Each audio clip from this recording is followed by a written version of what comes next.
effectué en règle avec la loi jurisprudence Mohamed El Makhtar Diop mbokk yi dañuy daal di ñëw si li nga xam ne que moo di mbiru Tahirou Sarr qu'est-ce qui retient Tahirou Sarr en prison maanaam lan moo ko daal di téewoon si li nga xam ne que moo di kaso bi du côté de la régie. Donc pour les deux affaires, Tahirou Sarr a cautionné beaucoup plus que ce dont il est accusé avant maanaam ki nga xam ne que moo di Tahirou lam joxe moo ëpp fuuf la nga xam ni itam la koy daal di toppee mbokk yi. Donc il est cautionné wala kon il a cautionné en numéraire et en nature conformément à l'article 140 du code de procédure pénale. Les cautions versées sous autorisation du juge d'instruction, mais aussi les ordonnances de cautionnement disponibles. L'agent judiciaire de l'État d'accord à toutes les étapes de la procédure. Enfin 5 yi Tahirou Sarr da ko matal benn mooy li nga xam ne que moo di Tahirou la nga koy jiim la mu joxe moo ëpp fuuf. Deuxièmement dafa cautionner en numéraire et en nature daal di koy conformer wu ak article 140 bu code de procédure pénale. ñetteel bi aussi ces cautions versées dafa nekk sur l'autorisation du juge d'instruction moo xam ne mën na ko daal def parce que loi bi prévoir na ko avant. benn bi aussi mooy les ordonnances de cautionnement disponibles na, c'est-à-dire li ñuy ordonné si li nga xam ne moo di caution yi yem na. mais aussi bi si gën a am solo dernier bi mooy l'agent judiciaire de l'État d'accord na si li nga xam ne moo di procédure bi. yow mi ñu jàppoon ni agent bi war na jël ay responsabilités pour képp ku ñëw rek nii da ngay déposer ñu bàyyi rek nga si nga jàll nga jël alalu réew mi ndax ku joxe peut-être benn yoru nga fukk yoo xam ni itam kenn gisu ko avant. mais l'agent judiciaire de l'État de la ferme ndaxte moom d'accord na si li nga xam ne moo di procédure bi.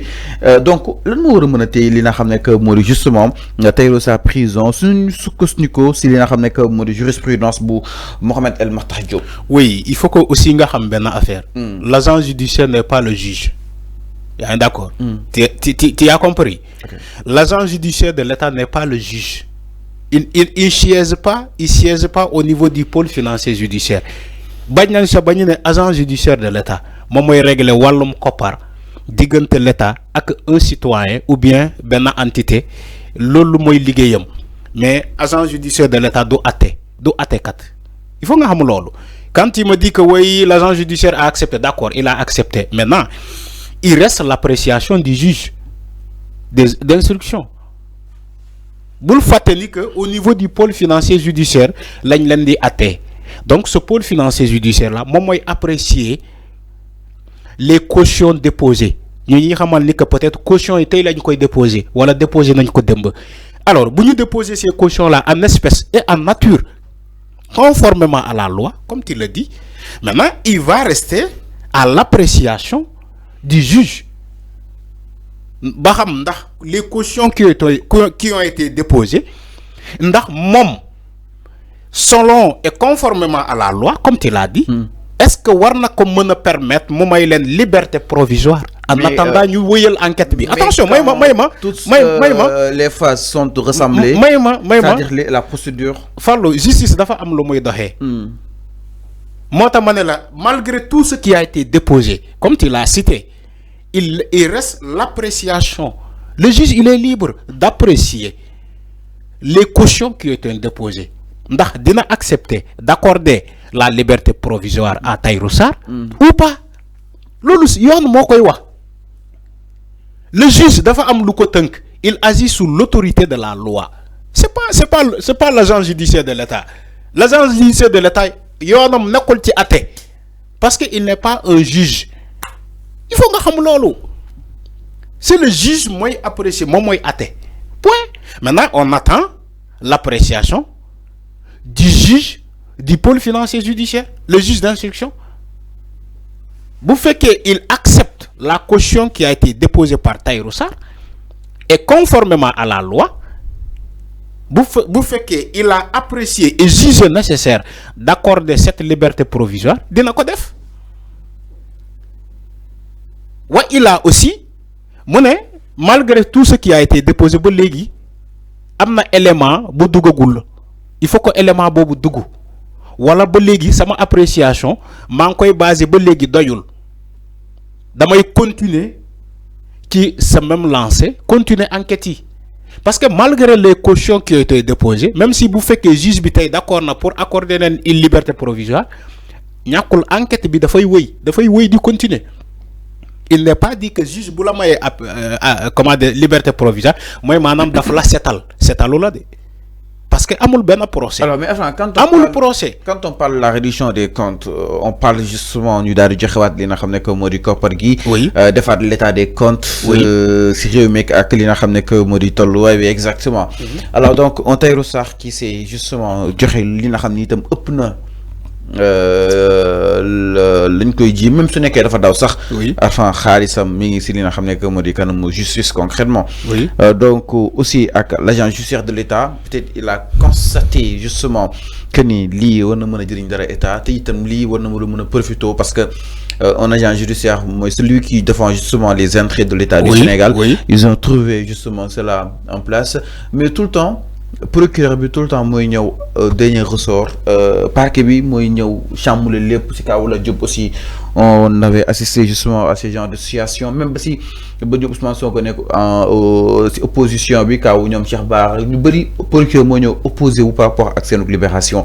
Enfin c'est pouvoir que détient exactement justement le parquet en l'occurrence celui qui l'incarne di li nga xam ne que moo di le procureur assise de justice yi exactement. Bonne réforme le concrètement peut-être. Le réquisitoire du procureur réquisitoire du procureur n'a rien à voir avec le verdict qui sera rendu par le juge. J'ai compris ce que tu dis. C'est ce que j'ai dit. J'ai compris ce que tu dis. Non, bion juge n'est que juge bi dafa ñëk bañ avocat yi changer. Voilà, c'est ce que j'ai dit. Dem saisir les agents judiciaires de l'État. Agents judiciaires de l'État ñu d'accord. Procureur bañ. OK. Dans tes dits, tu as dit que l'agent judiciaire défend les intérêts de l'État. D'accord. Mais le juge, il défend l'intérêt des deux parties. Le juge, il est neutre. Il apprécie selon les preuves qui ont été fournies. Tu crois que le juge, il n'est pas favorable à Tahirou Sarr? Non, c'est faux. Le juge, il est là, il est neutre. Il évalue la situation. Il apprécie les preuves qui ont été déposées sur table. Baham preuve doyna.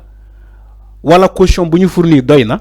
Voilà les biens qu'ils ont fournis, le patrimoine ndax méngoo na nekk na ci seen tour évaluation bi expertise yi évalué na parce que les expertises ont évalué le patrimoine tey lañ koy déposer ci table procureur comment des juges bi. Donc tout ça c'est des facteurs yoo xamante ne ça reste à l'appréciation du juge. Tu me parles pas de l'agent judiciaire de l'État. L'agent judiciaire de l'État mooy li ma la waxoon. C'est pas un juge, c'est pas le juge. Il défend les intérêts. Certes, c'est un magistrat financier qui défend les intérêts de l'État, mais il n'est pas le juge. Au dernier ressort, il ne va pas rendre un verdict, l'agent judiciaire de l'État. Même si Tahirou Sarr bu déposer caution, bu ko wa baxna, gongo mu traiter tous les dossiers, mu ne li yep yemb na, d'accord na, baxna.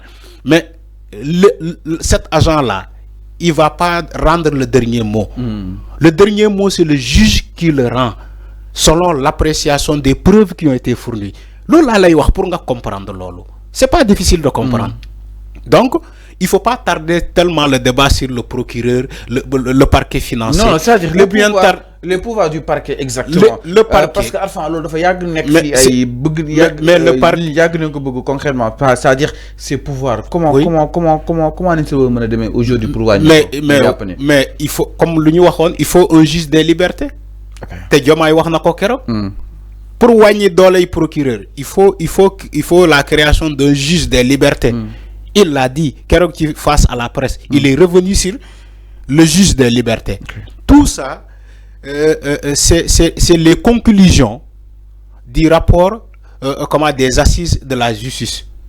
Donc, il est là pour s'orienter sur les conclusions. Cette conclusion-là, l'assise à Diamniadio sur la modernisation et la réforme de la justice. Là où on a jugé nécessaire de créer un juge des libertés. Tant que juge des libertés amul, le procureur aura toujours cette force-là. Malheureusement. Donc, on accepterait. Donc, tout ce qui se passe actuellement, c'est une affaire de justice. Justice, moi, je dirais le dernier mot. c'est pas un agent judiciaire de l'État. Donc, à supposer que ils ont fourni toutes les preuves nécessaires, ils ont fourni tout le cautionnement qui a été demandé, à supposer que lolo amna. Parce qu'on me parle des biens matériels et immatériels, d'un patrimoine qui a été déposé sous évaluation. Donc, lolo, il faut que vous nous déposez après l'évaluation de ce patrimoine-là, vous nous déposez sur table juge bi, moi moi apprécier encore une fois. Alors c'est clair mi ngi noonu par rapport ak mbiru ki nga xam ne que moo di Tahirou Sarr si kanam yoon ak wàllu yoonal donc nag ki nga xam ne que moo di Tahirou instant bi mi ngi laaj ana lan moo ko daal di téye si kaso bi ba tey mënul am li nga xam ne que moo di ay réponses yu exact jëm si li nga xam ne itam ñu koy daal di toppee si kanam yoon ak wàllu yoonal exactement. Alors daal ñëw itam si beneen ponk sans